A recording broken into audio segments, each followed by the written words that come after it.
बिस्मिल्लाहिर्रहमानिर्रहीम। अस्सलाम वालेकुम। Welcome to my channel Conceptual Lectures. MA part 1 political science में हमने जो अफलातून का चैप्टर शुरू किया हुआ है उसका आज फर्स्ट टॉपिक है कि अफलातून की मिसाली रियासत का नज़रिया। ये पास पेपर्स में भी आया हुआ है, तो ये इंपॉर्टेंट क्वेश्चन है, ये में भी आ जाए। तो ये स्टार्ट करते हैं। अफलातून की मिसाली रियासत में इसने अपनी बुक जो सी है शहर आफाक, किताब जो सी अल जमहूरिया, द रिपब्लिक जो सी बुक थी, उसमें इसने मिसाली रियासत का खाका पेश किया था। और मिसाली रियासत का इस तरह है कि उसने ये बताया था कि वो ऐसी रियासत होगी जो हालात और ज़मानो मकान के सब तकाज़ों पर पूरा उतरती होगी, और ये एक ऐसी रियासत होगी जहाँ पे ना तो कोई बुराई होगी, अच्छाइयों को फ़रोग़ मिलेगा, इंसाफ की तकमील होगी और नेकी के हसूल की अमली तौर पर कोशिश की जाएगी। इसने आम रियासतों की तरह मिसाली रियासत के भी जो उनसे अनासिर थे वो चार ही बताए थे कि आबादी, इलाका, हुकूमत और इक़्तिदार आला। ये चार अनासिर ही मिसाली रियासत के भी इसके थे। और बेसिकली इसने जो बताया था वो ये था कि इस मिसाली रियासत में इसने ये बताया था कि फ़र्द और रियासत का जो है ना, ये एक बहुत गहरा ताल्लुक़ होता है और इनमें मुमासलत पाई जाती है। फ़र्द और रियासत में एक दूसरे के साथ ये मुंसलिक होते हैं, मुमासलत पाई जाती है। इसके ख्याल में रियासत एक अखलाकी इदारा और फ़र्द इसका जो है ना लाजमी जुज़्व है। तो इसके लिए ना तीन तबकात बनाए थे या तीन अनासिर बनाए थे इंसानी रूह के। जिस तरह तीन अनासिर उसने बताए थे इंसानी रूह के, उसी तरह उसने उन्हीं तीन अनासिर की बेस पे मिसाली रियासत के भी तीन उसने जुज़्व बना दिए थे। तो जो उनसे उसने जुज़्व बनाए थे उसकी तरफ आते हैं। तो इसने तीन तबकात जो उनसे बनाए थे कि जिस तरह फ़र्द के तीन उसने अनासिर बनाए थे, तो उसकी बेस पे उसने क्योंकि फ़र्द और रियासत की मुमासलत बताई थी, तो उसने मिसाली रियासत के भी तीन तबकात बनाए थे और उसको तीन तबकात में तकसीम किया था, जो कि थे नंबर 1 पे हमारे पास है फ़लसफ़ी हुक्मरान। ये तबका जो सा है ये फ़र्द की जो सी अक्ल और अदराक वाली अंसर है उससे मुमासलत रखता है। इसमें उसने ये बताया कि जिस तरह से इंसानी जिस्म में अक्ल को सबसे आला दर्जा माना जाता है, उसी तरह हुक्मरान भी जो है वो रियासत के लिए एक आला तबका होता है। तो अब हुक्मरान के लिए वो ये कह रहा है कि मिसाली रियासत में हुक्मरान के लिए जो है ना अक्लमंद होना बहुत ज़रूरी है। वो कहता है कि जब तक सियासी क़ुव्वत और फ़लसफ़ा एक ही शख्स में इकट्ठे नहीं हो जाते तो रियासत से तब तक बुराई का ख़ात्मा नहीं हो सकता। तो वो यही कह रहा है कि रियासत में वही लोग हुक्मरान बन सकते हैं जो अहले अक्ल होंगे। दूसरा तबका उसने बताया है फ़ौजी तबका। तो ये जो इंसानी जिस्म के अंसर से मिलता है वो जज्बा, हौसला, बहादुरी, जुर्रत वगैरह वो वाला है। तो इसमें वो ये कह रहा है कि इस तबके का काम जो है रियासत की हिफाजत करना है, क्योंकि फ़ौजी तबका है। तो और इसमें रियासत जो से है फ़ौजी तबका वही काम सर अंजाम देता है जो इंसानी जिस्म में जज्बा करता है। क्योंकि अगर जैसे जज्बा जिनमें होता है वही जज्बा और जो शुजूरत होगी वही अपने जान पे खेल के मुल्क की हिफाजत कर सकेंगे। तो फितरी तौर पे जो जंगो जदल का रुझान रखते होंगे उनको ही फ़ौजी तबके में शामिल किया जाएगा। इसके मुताबिक ये था कि जो फितरी तौर पे जिनमें जंगो जदल का रुझान होगा सिर्फ वही फ़ौजी तबके में आ सकेंगे। इसके अलावा तीसरा जो सा तबका था वो माशी तबका था, जो कि इंसानी अंसर, इश्तहा या ख्वाहिश या भूख इससे मिलता जुलता है। तो इसमें वो लोग आते हैं जो कि मज़दूर होते हैं, पेशा, जो अपनी लोगों को ज़रूरियात ज़िंदगी मुहैया करते हैं खुद काम करके। और इसमें ये था कि अफलातून के मुताबिक इश्तहा वही है जो कि मिसाली रियासत के क़याम में इब्तदाई किरदार अदा करता है बेसिकली, क्योंकि ये मुआशी ज़रूरियात फ़राहम करता है और ज़रूरियात ज़िंदगी मुहैया करता है। लेकिन अफलातून ने इनको दूसरे दर्जे के शहरियों का मुकाम दिया हुआ था और इनके लिए कोई ख़ास इक़दाम तजवीज़ नहीं थे किए। तो ये तीन तबकात और तीन फ़र्द की जो सी अनासिर हैं उसकी बेस पे उसने तीन तबकात बनाए थे। मिसाली रियासत की। इसके बाद उसने हुकूमत को 3 हिस्सों में तकसीम किया था। हुकूमत की तकसीम या हुकूमत की उसने 3 तरह की इकसाम बताई थी। सबसे पहले उसने बताया था बादशाहत। इसके मुताबिक बादशाहत में हुकूमत पर एक ही फर्द का वाहिद कब्जा होता है, उसको ही हम बादशाह कहते हैं, और वो अपने ज़ाती मुफाद को नज़रअंदाज करके अवाम की बेहतरी के लिए ही काम करता है। तो वो अपने ज़ाती मुफाद पर कौमी मुफाद को तरजीह देता है, और बादशाह अगर वो अपनी ज़ाती मुफाद को गालिब कर लेगा, मतलब वो अपने ज़ाती अवाम के मुफादात को नज़रअंदाज कर देगा, तो वो बादशाहत की बजाय वो बन जाएगी इस्तिबदादियत। वो वाली बादशाहत इस्तिबदादियत हो जाएगी कब? जब वो अपने जो उनसे मुफादात हैं उसको कौमी मुफादात पर ज़्यादा तरजीह देगा। उसके बाद नंबर 2 पे है अशराफिया। अशराफिया में ये वो वाली हुकूमत होती है जिसमें बादशाह अपने काम या जो हुकूमत है वो अपने काम, अपनी जिम्मेदारियां खुद निभाने के बजाय चंद शरफा को दे देता है, और जो अमीर लोग होते हैं मुआशरे में या शरफा होते हैं वो जिम्मेदारियों की तकमील का काम करते हैं और फलाह बहबूद के लिए, मुल्क व कौम की फलाह बहबूद के लिए काम करते हैं। तो इसको हम अशराफिया कहते हैं। लेकिन जब ये शरफा लोग भी अपने मफादात को कौमी मफादात पर तरजीह देंगे तो वो हुकूमत भी अशराफिया से बन जाएगी चंदसरी हुकूमत। वो अशराफिया से चंदसरी हुकूमत में तब्दील हो जाएगी। इसके बाद नंबर 3 पे है जमहूरियत।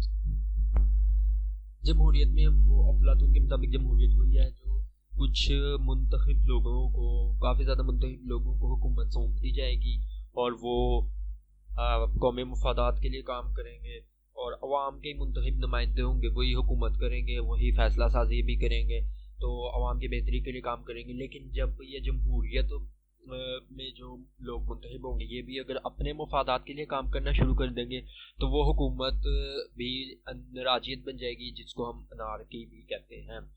तो ये जोन सी डेमोक्रेसी है ये भी अनारकी बन जाएगी जब वो अपने मफादात को मुल्की या कौमी मफादात पर ज़्यादा तरजीह देंगे। अब अफलातून के मुताबिक सबसे ज़्यादा जोन सी अच्छा निज़ाम हुकूमत है वो बादशाहत मोनार्की ही है, लेकिन वो बादशाहत उसी को कहते हैं जो फ़लसफ़ी बादशाह हो, मतलब जो जिसमें अक्ल का दर्जा ज़्यादा हो, जो ज़्यादा अक्लमंद और बहादुर हो।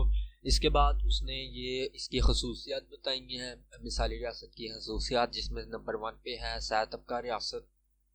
इसमें यही है कि इसने हुकूमत को 3 बुनियादी तबकात में तकसीम कर दिया रियासत को, जिसमें एक मुआशी तबका, एक फ़ौजी तबका और एक हुक्मरान तबका है, जिस तरह हम पहले भी बात कर चुके हैं।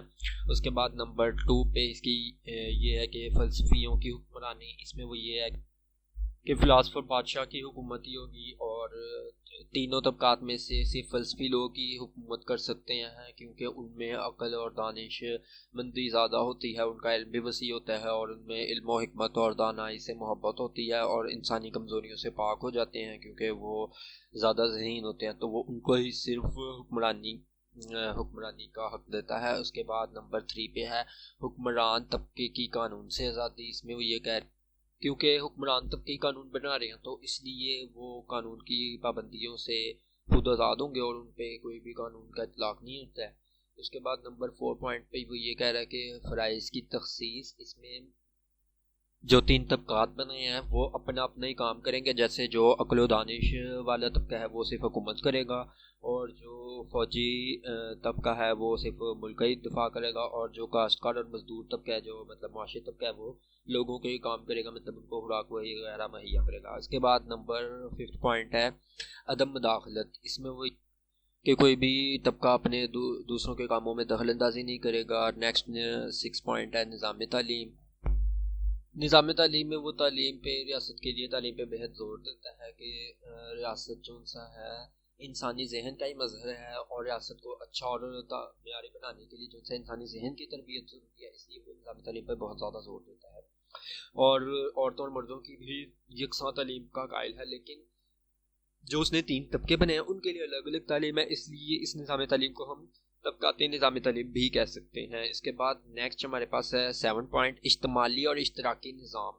इसमें वो ये कह रहा है कि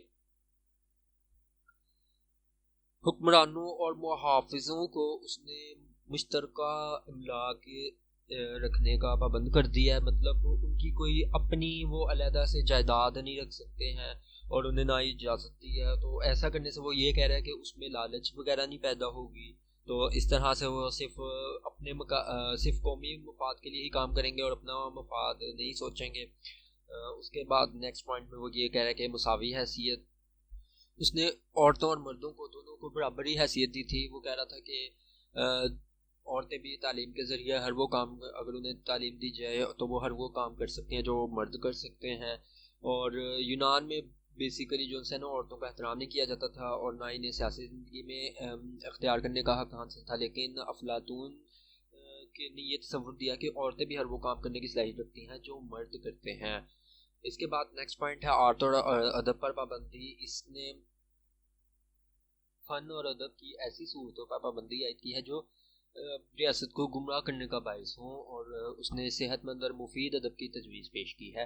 वो बेसिकली जो है मुखर्रबुल अखलाक मवाद किताब या फ़न पारे पर पाबंदी लगाता है और एक ख़ास उम्र तक के लोगों को ड्रामे देखने पर भी पाबंदी लगाता था और अदब से झूठी और मफूकुल फितरत दास्तानों को भी वो कहता था कि इसको खारिज कर दिया जाए। और इसने अपने निसाब में तालीमी निसाब में भी खसूसी तौर पर इस बात पर जोर दिया था कि नौजवान नस्ल के सामने अदब और आर्ट के वो नमूने पेश किए जाएँ जिनसे इनकी अखलाक की तामीर हो, ना कि वो गुमराही का बायस हो। इसके बाद नेक्स्ट पॉइंट है आमरीत की नफ़ी। इसमें वो ये कह रहा था कि इस्तबदादियत या आमरीत का अंसर नहीं होना चाहिए रियासत में, और उसको यकीन था कि फ़लसफ़ी हुक्मरान आमिर नहीं हो सकता है, क्योंकि हालांकि वो कानून से भी बाला था लेकिन फिर भी उसका ये मानना था कि आमरीत की नफ़ी होगी इस तरह। उसके बाद नेक्स्ट पॉइंट है इंसाफ की अलम बरदारी। इसमें वो ये कह रहा है कि जो इंसाफ है वो मिसाली रियासत का बेहतरीन, मिसाली रियासत में जो इंसाफ है वो बेहतरीन इंसाफ मिलना चाहिए अवाम को,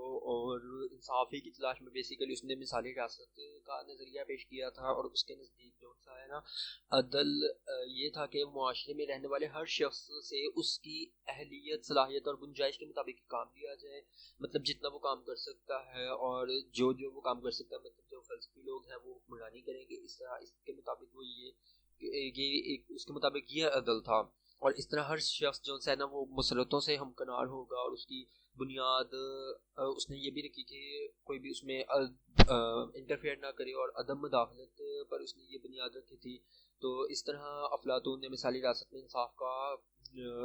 इंसाफ का तकाजा पूरा किया था। इसके बाद नेक्स्ट उसने ये अपने मिसाली रियासत के सबूर में कहा था कि आर्जी शादी, इसने ये कहा था कि हुक्मरान और फ़लसफ़ी और फ़ौजियों को ये इजाज़त दी थी कि वो आर्जी और वक्ती शादियाँ करें। और उसके ख्याल में बेसिकली ये राज छुपा हुआ है कि लोग जिस कदर शादियाँ करेंगे उस कदर औलाद पैदा होगी और इस तरह उन जैसी सलाहियतों वाले अफराद में इजाफा होगा। इस तरह शादी से जो औलाद पैदा होगी हुकूमत की तहवील में होगी और इनकी परवरिश जो उनसे हुकूमत की निगरानी में ही बेहतरीन तरीके से की जाएगी। तो इस तरह से मज़ीद जो सी रियासत है वो बेहतर की तरफ गामजन होगी।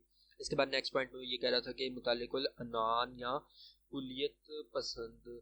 इसमें वो ये कह रहा था कि अफलातून की जो मिसाली रियासत है वो मुतलिकुल अनान तर्ज हुकूमत या कुलियत पसंद निज़ाम हुकूमत से मुमासिल होगी और हुक्मरानी सिर्फ एक मखसूस तबके के सुपुर्द कर दी थी जो फ़लसफ़ी और दानिश्वर अफराद होंगे और जिनसे बुराई की तवक्को ही नहीं होगी। तो इसके बाद उन्होंने एक और खसूसियत ये पेश की थी कि इसमें मिसाली रियासत में जायदाद और औरतों को मुश्तरक मलकियत समझा जाएगा। इसके इसी वजह से और भी इसके कुछ पॉइंट्स थे जिसके ऊपर तनकीदी जायज़ा भी लिया है, काफ़ी लोगों ने तनकीद की है। तो इसका अब नेक्स्ट हम देख सकते हैं तनकीदी जायज़ा, मिसाली रियासत का तनकीदी जायज़ा। तो इसमें फ़र्स्ट पॉइंट है हमारे पास ख्याली और गैर हकीकी रियासत। इसमें वो ये कह कि ये एक ख्याली और गैर हकीकी रियासत है और ऐसा अमल में होना, ऐसी रियासत को अमल में आना और इसे हकीकी और अमली वजूद नहीं दिया जा सकता। इसके बाद जो तनकीद करने वाले वो ये कह रहे हैं, जैसे अरस्तू का एतराज़ है जिसमें अरस्तू ने ये तनकीद की है कि मिसाली रियासत का नज़रिया इंतहाई ख़तरनाक है क्योंकि ये मुस्लिमा फितरी असूलों के बरखिलाफ़ है। इसकी राय में रियासत की रूह इज्तिमाइयत में है ना कि मुकम्मल वहदत में। ये भी बाइस हैरत है कि अफलातून खुद इंसाफ की नज़रिया पेश करता है और खुद ही हकूक व मुराद सिर्फ एक तबके की झोली में डालकर दूसरे तबकात को हकूक और मुराद से महरूम कर देता है। तो ये अरिस्टो का बेसिकली एतराज़ था, जिसने उसमें ये उसकी लाइन थी कि बेसिकली उसने इंसाफ का नज़रिया दिया और खुद ही हकूक सिर्फ एक तबके को दे रहा, तो ये उसके मुताबिक इंसाफ नहीं है।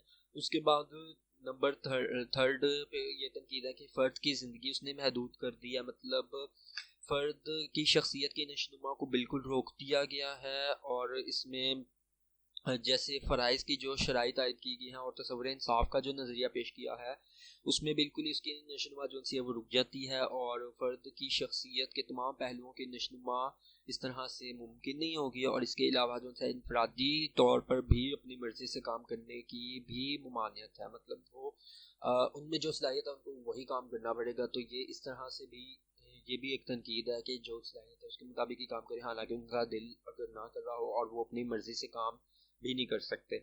इसके अलावा नेक्स्ट पॉइंट है अक्ल की मुतल्लिकुल अनानियत। इसमें वो ये कह रहा है कि इंसानी जहन को तीन अलहदा अज़ा में तकसीम किया गया है। जैसे पीछे हमने तीन अनासिर पढ़े हैं कि इश्तिहा, हौसला और अक्ल। तो इसमें अक्ल की फ़ौक़ियत की बदौलत वो हुक्मरान को मुतल्लिकुल अनान बना डालता है और बाकी दोनों तबकात को नज़रअंदाज कर देता है। तो इस तरह से सिर्फ अक्ल की ही मुतल्लिकुल अनानियत उन्होंने की है। इसके अलावा नेक्स्ट छोटे तबके के लिए तालीम के मौक़े मफकूद कर दिए हैं उसने, मतलब कि एक हद तक अदना तबके को तरक्की का मौका दिया है और लेकिन इन पर तालीम के दरवाजे भी बंद कर दिए हैं। हालांकि तालीम के ज़रिए वो तरबियत पाक पर हुक्मरान बन सकते हैं, लेकिन उन्होंने जो माशी तबका है उसके लिए तालीम के मौके ही कम दिए हैं। इसके बाद नेक्स्ट फिफ्थ पॉइंट है कि सिक्स पॉइंट है कि हुकूक कम है और फ़राइज़ ज़्यादा हैं, मतलब रियासत के जो शहरी हैं उनके उसने हुकूक कम दिए और फ़राइज़ ज़्यादा दी हैं। तो शहरी को यह हक हासिल नहीं है कि वो रियासत के ख़िलाफ़ नज़रियात कायम करे या उनको नज़रियात को फ़रोग़ दे, तो इस तरह से उनकी इनफरादियत ख़त्म होकर रह जाती है। इसके बाद नेक्स्ट 7 पॉइंट में ये तनकीद की गई है कि ग़ुलामी का इदारा उन्होंने करार दिया है अफलातून की मिसाली रियासत को कि ग़ुलामी के इदारे को मुकम्मल तौर पर नज़रअंदाज कर दिया है। उसने बेसिकली ग़ुलामी के इदारे को बिल्कुल ही नज़रअंदाज कर दिया है, जो कि यूनानी मुआशरे में ग़ुलामी का इदारा जो है वो ग़ुलामी का इदारा जो है अफलातून के दौर में यूनानी मुआशरे की बुनियाद था, लेकिन अफलातून ने उसको बिल्कुल ही नज़रअंदाज कर दिया। इसके बाद तज्ज़ियाती तर्ज़ इस्तदलाल, मतलब इसमें वो ये कह रहा है कि रियासत की जो तीन तबकात में उसने तकसीम की है कि तारीख़ी तौर पर सबसे पहले मुआशी तबका, उसके बाद फ़ौजी तबका और फिर हुक्मरान तबका वजूद में आया है।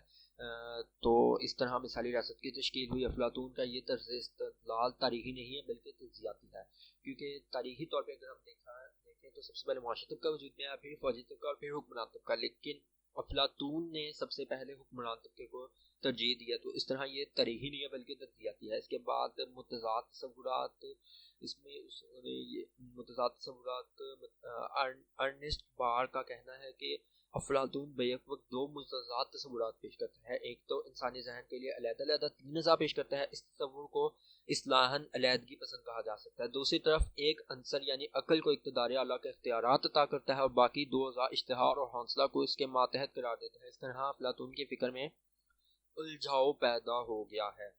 तो ये वो मुतज़ाद तसव्वुरात इस तरह से उस पर अर्नेस्ट ने तनकीद की। इसके बाद नेक्स्ट 10th पॉइंट आर्ज़ी शादी और इज्तिमालियत का तसव्वुर उसने जो दिया है। अब आर्ज़ी शादी का तसव्वुर इसमें उसने ये कहा था कि आर्ज़ी शादी का जो तसव्वुर पेश किया था वो एक तो काबिल अमल भी नहीं है और गैर अखलाकी भी है, और इसी तरह इज्तिमालियत जो सा है वो भी, और औरतों की जो मुश्तरका इश्तराकियत है वो भी जो सा है वो नाकाबिल अमल है और गैर अखलाकी है, और ऐसे हुक्मरानों का होना भी बहुत मुश्किल है और महाल है। इसी के बाद नेक्स्ट की जो है वो मजदूरों की मादूम अहमियत। इसमें उसने ये कहा कि लोगों ने ये कहा कि इसने मजदूरों को बिल्कुल ही अहमियत नहीं दी और उनको अदना दर्जा करार दे दिया है। बिल्कुल ही अहमियत नहीं दी और उन्हें रोज़मर्रा ज़रूरियात फराहम करने वाला तबका कह दिया है और हुक्मरान तबके को ही से फ़हम करार दिया है। इस इसके बाद नेक्स्ट उसने उन्होंने ये तनकीद किया कि अफलातून का नज़रिया कम्युनिज़म जो सा है अमलाकुल ख़ानदान की इस्तेमालियत, इसमें तनकीद करने वाले बेसिकली यही कह रहे हैं कि ये फितरी असूलों के ख़िलाफ़ है कि जायदाद और औरतों को मुश्तरका मलकियत में ले लिया जाए। इससे ना सिर्फ ख़ानदान का तस्वुर को शदीद झटका लगता है बल्कि राष्ट्रीय अमूर भी मुतासर होंगे और इस तरह से जो सा आर्थिक शादी और इस्तेमालियत के नज़रिया जो से वो काबिल अमल भी नहीं है। इसके बाद लास्ट पॉइंट में ये कह रहे हैं कि अफराद और रियासत में मुमासलत, लोग कह रहे हैं कि ये गलत है क्योंकि फ़र्द जो सा वो एक ज़मीर होता है और रियासत फ़र्द का जो सा एक ज़मीर होता है जबकि रियासत का कोई ज़मीर नहीं होता। इस तरह ख्याली रियासत को इंसान ने जिस्म के तीन अनासर अक्ल, जज्बा और भूख की मुमासलत से तीन तबकात यानी फ़लसफ़ी, हुक्मरान, फ़ौजियों और मज़दूरों में तकसीम कर दिया गया है। ये जो सा तकसीम जो सा ये गैर फितरी तकसीम है और इस तरह से वो लोग कह रहे हैं कि मुमासलत नहीं रखती। तो ये सारी इसकी ऊपर तनकीद थी। इसके बाद नेक्स्ट है आमराना हुकूमत, लोग इसको कह रहे हैं कि ये इसने जो फ़लसफ़ी बादशाह की हुकूमत का है वो हर लिहाज से मुतल्लिकुल अनान है और इसको राह रास्त पर रखने के लिए कोई दबाव या पाबंदी ही नहीं है। इस तरह दूसरे तबकात के साथ भी नाइंसाफ़ी हुई है और उनकी तरक्की भी नहीं हो सकती। तो ये एक आमराना हुकूमत लोगों ने इसको कहा है। उसके बाद आइन की जो सा अदम मौजूदगी है, इसमें लोग ये कह रहे हैं कि आइन को बिल्कुल ही नज़रअंदाज कर दिया है और कवानीन और ज़ाब्तों में कमी के बायस जो है रियासत में नज़्म ज़ब्त का भी फुकदान हो सकता है और अदालतों के क़याम और मुजरिमों को सज़ाएं देने का भी कोई तरीक़ेकार नहीं वज़ा किया उसने।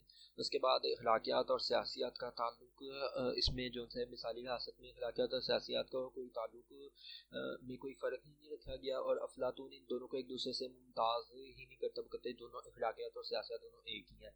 इसके बाद इंसानी ख्वाहिशात की नफ़ी, इसमें वो ये कह रहे हैं कि इंसान की जो ख्वाहिशात होती हैं उनके ये इंसान की ख्वाहिशात के बिल्कुल ही ख़िलाफ़ है कि वो ना तो अपनी मर्ज़ी का काम कर सकते हैं। इसी तरह उसके बाद इसके ऊपर ये तनकीद है कि इंतहा पसंदी है, ये बहुत ही इसमें अफलातून जो है रियासत के लिए इंतहा पसंदी पे चला गया। उसके बाद नंबर 20 पे तनकीद ये है कि इनफरादी ज़िंदगी का खात्मा कर दिया है, मतलब इंसान कोई इनफरादी तौर पे खुद अच्छी तरक्की नहीं कर सकते हैं। तो ये इसके ऊपर सारी तनकीद थी। तो ये आज हमारा एक सवाल जो सा है अफलातून की मिसाली रियासत का नज़रिया ये कंप्लीट हुआ है। उम्मीद है आपको पसंद आया होगा। मेरा चैनल ज़रूर सब्सक्राइब कर दें। Thank you so much.